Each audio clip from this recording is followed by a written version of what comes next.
It is the $14 billion question. How can a city with some very high-profile challenges make the most out of spending taxpayer money? Today, San Francisco's mayor laid out her plan for the city's biggest budget ever, $14.6 billion. At the same time, she's trying to close a gaping $780 million deficit over the next 2 years. Pretty big job there. The mayor didn't try to sugarcoat San Francisco's most visible problems, a struggling downtown, police staffing, homelessness, and drug dealing. We know the definition of insanity, doing the same thing and expecting a different result. We have to think differently. Everything can't just be a tax on the ballot.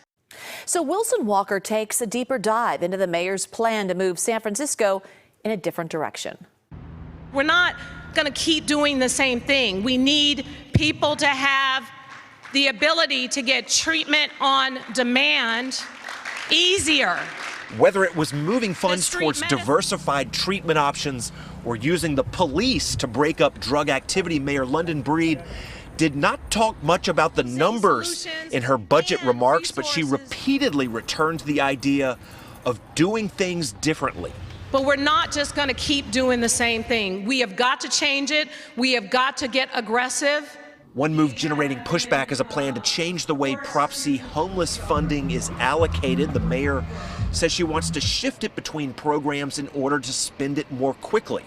We just don't think it's equitable then in order to continue shelter beds, that she takes money away from housing that's meant for transitional aged homeless youth and homeless families.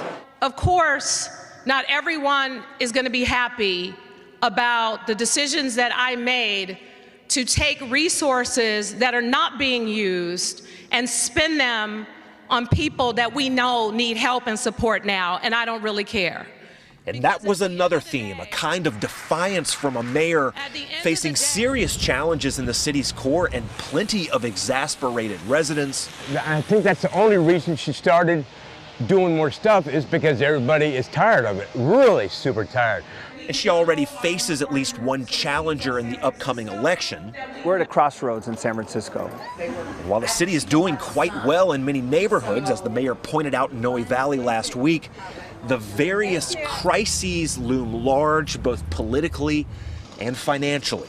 Well, the ability to pay for all this comes from somewhere. It comes from a lot of those taxes.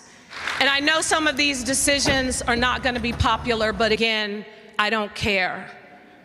I didn't become mayor to be afraid to do this job the way it needs to be done. In 2024, San Francisco will have that new consolidated election for mayor and the Board of Supervisors in districts 1, 3, 5, 7, 9, and 11. So San Francisco city government largely up for grabs next year. The degree of intensity surrounding politics is going to increase, and this $14.6 billion budget is just part of that conversation. San Francisco police would get an extra $63 million bump from Breed's plan. The mayor wants to add 220 new officers in the next 2 years.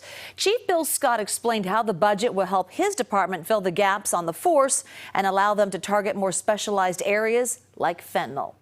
You know, this is a lift for all of us, and one of the things that we've done already is we have reallocated officers to just focus on that type of work, disrupting open-air drug markets.